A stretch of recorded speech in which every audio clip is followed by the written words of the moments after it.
Greetings, adventurers. It is I, the Quest Master, the creator of Quest for Lubok, the open source text adventure game, which includes such genres as fantasy, exploration, and horror.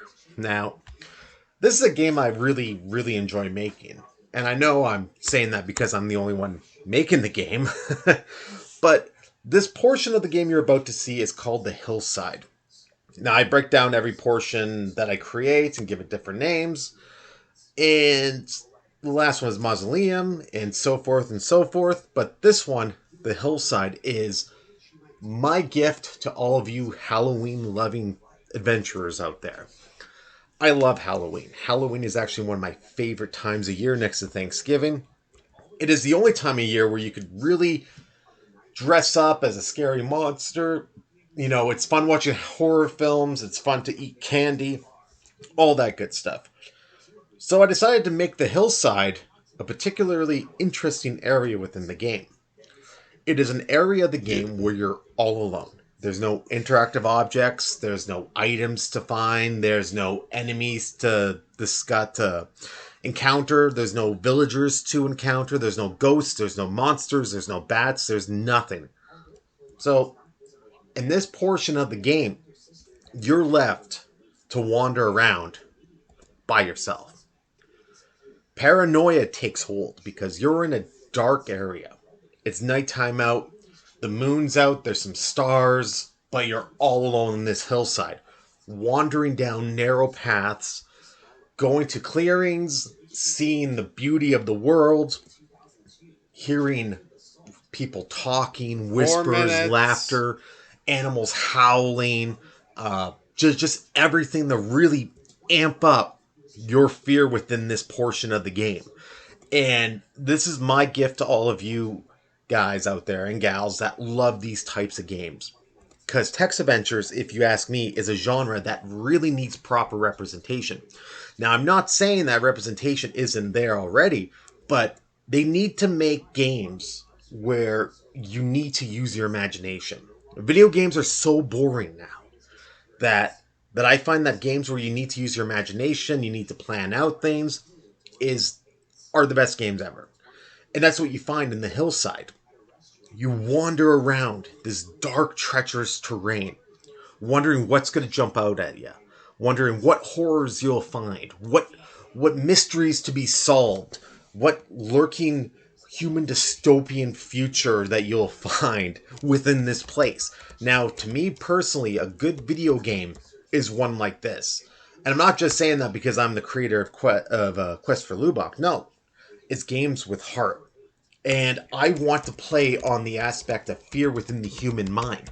Because a lot of people like going to places that are downtrodden that you would never go to, right? That is what Quest for Lubok's all about. You are setting foot in a place with intrigue and wonder. But in reality, the people all around you are miserable, they are suffering, they can't get out because they are trapped. And that's what kind of gives you this feeling of being trapped with these people. Is at this portion of the game, you are feeling that you are one of them, stuck in an endless cycle, doomed to repeat every inch of misery within this place. You know, it's easy to come up with a map to create characters that you could kind of, understand and kind of know what they're going through and how they're feeling. But it's even harder to take that entire situation and embrace it only for the player to see. So you're basically like them. You're trapped in this area. You're wandering around. You're trying to get out. You're trying to survive. And to me, that is the best element within anything, because it is human nature to go traveling abroad. But what if you were so used to your world that going outside of it, stepping out of it, took you out of your entire comfort zone? I like to look at it as this. When I was younger, I snowshoed north of Manitoba.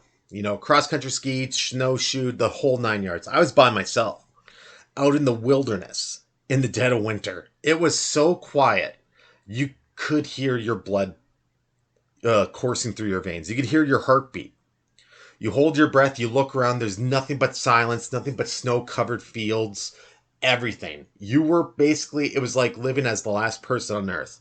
I do not know how people did it back in those days, like trappers, people who lived out in the wilderness by themselves for years and years and years trying to eke out a living, right? It is something that is truly mesmerizing, and yet there is a lot of fear behind it. Because you think it's beautiful, you think you can go back to the world that you once knew. Me being Alberta, I thought I can, it was like whatever. You're like, oh, this is great, this is wonderful. But in the back of your mind, what if you got lost, you're by yourself, you were starving, you freeze to death, you're lost. And the people you do come in contact with, if you are lucky enough, you don't know what they're going to do. They could turn around and kill you. So you take yourself out of that comfort zone and throw yourself into an entirely alien world. And that alien world is Quest for Lubach. Now, you look around this area on the hillside. There's everything here playing with your mind, playing with your paranoia, your imagination. And that's what I wanted to kind of give this time around on this portion of the game, the hillside, is because I wanted to take everything out. Like in a lot of games, okay, you're going to interact with somebody. There's going to be maybe a hostile or maybe a friendly character or something, or an animal or a treasure or whatever. But here, no, you're left by yourself, because in the real world, there wouldn't be treasures laying all over the place. There wouldn't be, you know, friendly people or non-friendly people. You'd be wandering around looking for these people because you're by yourself in an enclosed area. And to me, that is the greatest fear on the planet, is being alone and not knowing what will happen to you. You could sit down in the middle of the forest by yourself and sit around and be like, okay, here I am. You hope nothing bad happens to you, but God only knows, a kilometer down the road, there might be a bear or a pack of ravaged wolves, right? Or a coyote with rabies. You don't know. There might be hillbillies out to get you or hunting you, and you just don't know it. And the realization of it is that you're alone in this world. You will never see the light of day unless you just keep moving forward. And the hillside is actually one of my favorite spots in the game so far, because it takes you on to another portion of the map, which will bring you into more of a dark, cold, gloomy place, weather-wise. And you will have to find shelter, and you will have to find certain places to find people and stuff like that. And you will be hunted. But it is one of those things within this world that truly terrifies a lot of people. And a lot of people don't like mentioning it. Being a stranger in a strange land, not knowing what to expect, but becoming really blinded by the thrill of adventure, the excitement of what's going to happen, being able to find something of interest just to take back home and tell your family. But in reality, half those people go missing and vanish without a trace. It's the blindness that comes with it, because you're just sidetracked, you're blinded. It's tunnel vision. You're going through this tunnel thinking like, this is going to be great, I'm going to have fun, I'm going to meet so many interesting people, I'm going to see so many people, and then at the end of it, half those people wind up missing. You'll never see them again, or something will happen